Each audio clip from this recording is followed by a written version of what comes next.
प्यारे बच्चे, आज कक्षा 11 के बायोलॉजी में जीव जगत का वर्गीकरण चैप्टर आप लोग को पढ़ा रहे हैं। इस चैप्टर को ध्यानपूर्वक पढ़िए और उसको नोट बनाइए, क्योंकि यह जो है जीव विज्ञान के समझने की एक आधार है। पहले वर्गीकरण क्या है, आप जानते ही हैं कि लगभग 20 लाख जीवधारियों की जात इस पूरे पृथ्वी पर विभिन्न भौगोलिक क्षेत्रों में वायु जल थल पर पाए जाते हैं। सबको एक साथ अध्ययन करना नामुमकिन है, इसलिए वैज्ञानिकों ने सरल सुविधा एक अपनाए कि सभी जीवधारी, जितने जीवधारी हैं, उनके गुण धर्म, समानता विषमता, रहन सहन, पोषण आदि के आधार पर अलग अलग समूहों में बांटकर अध्ययन किया जाना चाहिए, क्योंकि अध्ययन में सुविधा होती है। इस प्रक्रिया को हम वर्गीकरण कहते हैं। वर्गीकरण की इकाई आप जानते हैं जाति होती है। इसके बाद से वर्गीकरण पद्धति, 3 पद्धति है।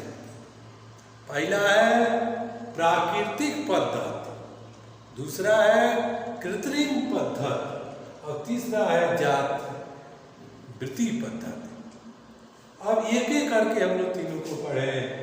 प्राकृतिक पद्धति क्या है?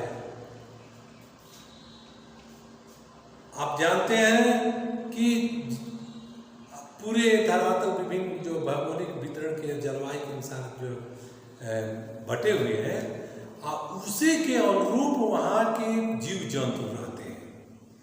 तो भौगोलिक वितरण के अनुसार जो वहाँ की जलवायु, उसके अनुसार वो वहाँ के जीव जंतु के शरीर का रंग, आकृति, आकार जो भी होते हैं, पोषण, है ना, रहन सहन, उसके आधार पर जो वर्गीकरण किया गया है उसको हम प्राकृतिक वर्गीकरण कहते हैं। उसके बाद से कृत्रिम पद्धति अपनाया वैज्ञानिकों ने। रंग रूप, समानता विषमता के आधार पर, पोषण के आधार पर जो वर्गीकरण अपनाया है उन्हें कृत्रिम पद्धति का वर्गीकरण कहते हैं। इसके बाद से जात वृत्ति वर्गीकरण, यानी विकास के क्रम में निम्न कोटि के जीव क्रमिक विकास के द्वारा क्रमशः उच्च कोटि के जीवों में जो बदले हैं, उसके विकास के आधार पर जात वृत्ति का जो है पद्धति अपनाया गया है। ये तीनों का है। उसके बाद से अब आता है द्विनाम पद्धति। द्विनाम पद्धति के बारे में पहले से भी जानते हैं बच्चे, आज भी द्विनाम पद्धति के बारे में थोड़ा सा जान है। आधुनिक वर्गीकरण की नींव कोई डाला कार्ल लिनियस ने। आधुनिक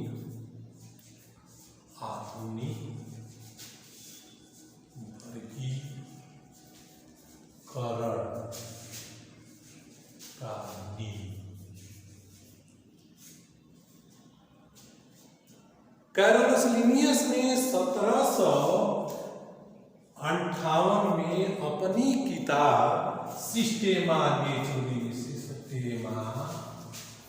नेचुरी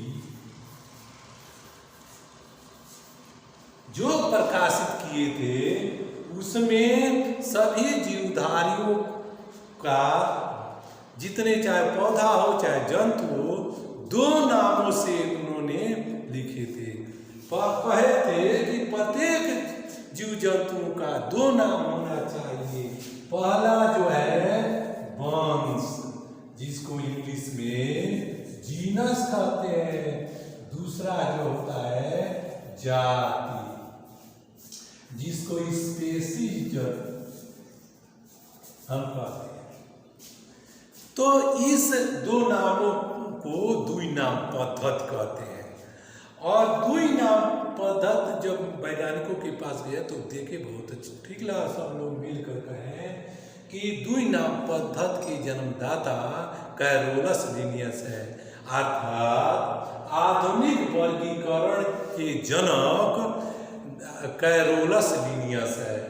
इनके बारे में ये जान गए। ये क्या क्या एक आध उदाहरण भी देख लीजिए दुई नाम पद्धत में।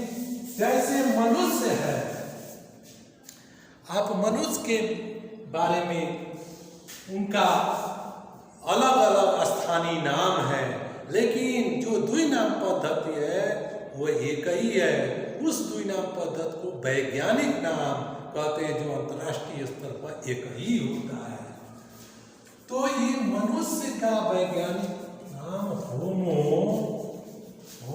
सैपियंस होता है। ये जो है वंश हो गया, जीनस हो गया, ये जो है जाति हो गया।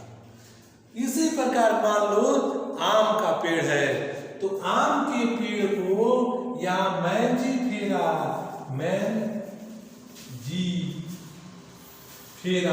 इंडिकस जो होता है, यह जीनस हो गया, यह स्पीसीज हो गया।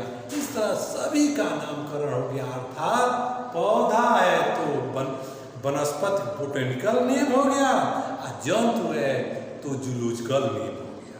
ये तो आप लोग जानते। इसके बाद से इस वर्गीकरण को हम लोग आगे बढ़ाते हुए चले तो एक वैज्ञानिक थे आर.एच. व्हिटकर। आप लोग नाम भली बात से जानते हैं, आर.एच. व्हिटकर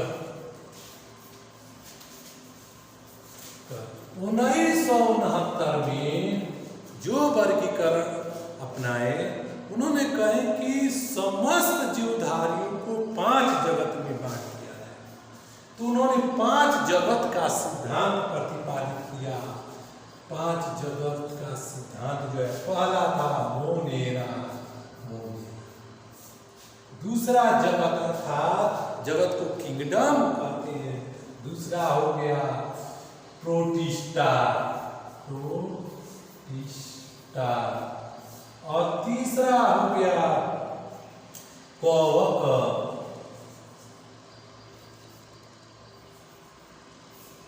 और चौथा हो गया पादप,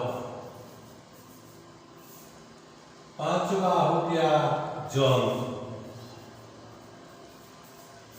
एक ध्यान दीजिएगा, पादप को किंगडम जो है, पादप होता है उसको इंग्लिश में किंगडम प्लांटी कहेंगे, प्लांटी। उससे पचास जंतु का किंगडम एनिमलिया कहते हैं। इस पर आप बोलते हैं। ये 5 जगत में उनके विकास के क्रम पर इन्होंने बांट दिए, और बांटने के बाद से हमको यही 5 जगत पढ़ना है 11 और 12 में। मोनेरा, प्रोटिस्टा, कवक, पादप, जंतु, और दोनों को जो है बांट दिया गया है। इसी को हम लोग पहले 5 के हम लक्षण आपको बता दें। मोनेरा यह जो है, जो प्रथम जीव बना था आदि सागर के जल में, आज से 4.5 करोड़ वर्ष पहले जो एक जीव द्रव्य बना था, वह मोनेरा जगत के अंतर्गत बना था। वह एक कोशिकी प्रोकैरियोटिक कोशिका वाले था, अर्थात उसे आगम या प्रिमिटिव कोशिका भी, प्रिमिटिव जीव भी कहते हैं, है ना। उसमें आभासी केंद्र था, वास्तविक केंद्रक नहीं था। उसके बाद से उसमें 70 प्रकार के राइबोसोम था। उसके बाद से डीएनए था, लेकिन इनकम्प्लीट था, हिस्टोन प्रोटीन नहीं था, वह नगण्य था, जैसे जीवाणु नीले हरे शैवाल। ये मोनेरा के अंतर्गत आता है। आपको जीवाणु चैप्टर में पढ़ना है, आपको बताएंगे। उसके बाद से प्रोटिस्टा का लक्षण देखिए। मोनेरा से विकसित हुआ लाखों वर्ष में, तो प्रोटिस्टा जगत के अंतर्गत जीव बने, इसमें वास्तविक केंद्र का विकास हुआ, सभी प्रकार की कोशिकाएं हुई, माइटोकॉन्ड्रिया, लाइसोसोम, राइबोसोम, सेंट्रोसोम, सारी कोशिकाएं वृद्धि किया। उसके बाद से इनसे जो विकसित हुआ तीसरा जो है जगत हो गया कवक। ये कवक जो होते हैं इसमें न तो कोई रंग होता है, ये रंगहीन है, ये पादप है, मृतोपजीवी होते हैं और ये सड़े गले स्थानों से अपना भोजन ग्रहण करता है, जिसे मृतोपजीवी सेप्रोफाइटिक कहते हैं। कुछ बना भोजन अपना ग्रहण कर लेते हैं, दूसरे के शरीर में घुस जाते हैं, उनका पचा भोजन को अवशोषित कर लेते हैं, उसे पैरासाइट कहते हैं। उसके बाद से कुछ अर्ध पैरासाइट भी होते हैं, सेमी पैरासाइट होते हैं, जो दूसरे से अपना भोजन पानी वगैरह लेकर अपना भोजन स्वयं बना लेते हैं। जैसे लाइकेन वगैरह का आप लोग सुनेंगे, लाइकेन एक जीवी पौधा है, उसमें शैवाल भी है, कवक भी है ना। तो ये सब इसके अंतर्गत आते हैं। इसके बाद से पादप हो गया बच्चे, इसके अंतर्गत ये विकास किया, इसमें क्लोरोफिल आ गया। आप जानते हैं कि आज सागर के जल में सबसे अधिक कोई विकसित हुआ तो ये पादप शैवाल विकसित हुआ था। शैवाल में हरित लवक आया, उसमें हरे रंग का बड़ा क्लोरोफिल आया, जो सूर्य के प्रकाश को अवशोषित करके और पानी कार्बनिक पदार्थों की उपस्थिति में, पानी की उपस्थिति में अपना भोजन स्वयं बना लिए, अर्थात उसे हम लोग जो है स्वपोषित कहने लगे। तो ये इतना ग्रो किए, तो क्योंकि कार्बन डाइऑक्साइड की मात्रा अधिक था, ऑक्सीजन उसमें नहीं था, तो ये इतना ग्रो किए कि पूरे आज सागर के जल में फैल गए और वायुमंडल के कार्बन डाइऑक्साइड को इसको अवशोषित कर लिया, वहाँ 21% ऑक्सीजन को पहुँचा दिए। यहाँ तक ये करोड़ों वर्ष दिन तक ये ऐसे प्रक्रिया करते हुए वायुमंडल में पृथ्वी से 15 किलोमीटर ऊपर 17 किलोमीटर मोटा एक छतरी नुमा ओजोन लेयर का निर्माण कर दिए, जो ऑक्सीजन का प्रूफ है, और वह हमारे पृथ्वी का रक्षात्मक कवच बना, और जिसके कारण इस पृथ्वी पर जीवों का विकास होने की संभावना बढ़ी। तो सबसे ज़्यादा ऑक्सीजन कोई उत्पादन करता है तो शैवाल करता है, क्योंकि 75% पानी है, इस पानी में शैवाल फैला हुआ है, और पृथ्वी पर भी जमीन ये जो है स्तर पर भी शैवाल पाया जाता है। तो 90% ऑक्सीजन का उत्पादन शैवाल करता है। तो इसके अंतर्गत हम सूक्ष्म पौधे से लेकर बृहद पौधा का अध्ययन करेंगे। इसके बाद जंतु प्लांट किंगडम एनिमलिया के बारे में निम्न कोट के जीव से लेकर उच्च कोट के जीव को क्रमबद्ध तरीका से हम उनकी लक्षण के आधार पर संघ बांट दिए हैं, जैसे प्रोटोजोआ संघ, पोरीफेरा संघ, Coelenterata, Annelida, arthropoda, Echinodermata, chordata करके हमने इसको क्रमशः सारी ये आपके कोर्स में आप पढ़ेंगे। आप पढ़कर उनके लक्षण, उनके उदाहरण पढ़ेंगे, अध्ययन करेंगे। यही आपका कोर्स है, यही इसमें प्रैक्टिकल भी है। आपको यह खूब बढ़िया सुंदर कापी बनाकर ये बना लीजिएगा।